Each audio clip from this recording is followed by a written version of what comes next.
kasiyahan namin kasi hindi po namin na-expect na nakuha po kami sa semifinal. Ang inistra namin nga, maka-perform na po kami at maipakita namin ang aming talento. Gusto po namin manalo para po mayaon po namin yung mga magulang namin sa kahirapan. Kahit makapakla po kami, may makakaya pa kami na hindi basta-basta.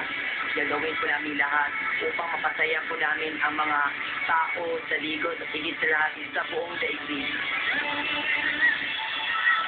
Out to make Eagle City Davao del Sur proud, here are Charlie, Ellie June, John, and Dexter, Larvae!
Larvae!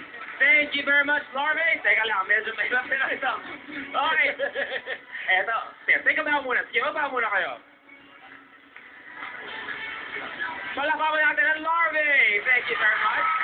Relax, relax, relax, relax. Narinig namin yung sabi nyo. Take it easy, ayan. Yes. Nasaktan ka ba? Are you okay? Yeah? Okay lang po. Okay. Okay.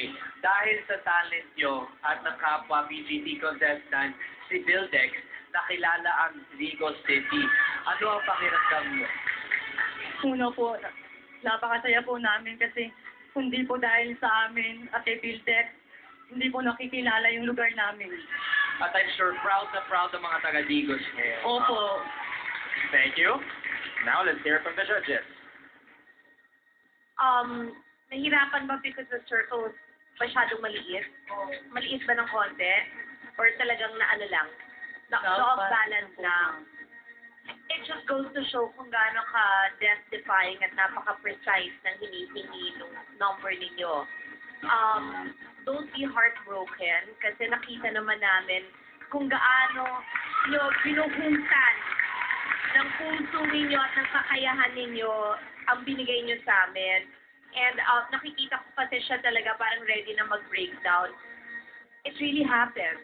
And just like siguro Kapitamo, isipin nyo na lang na there will be season 3.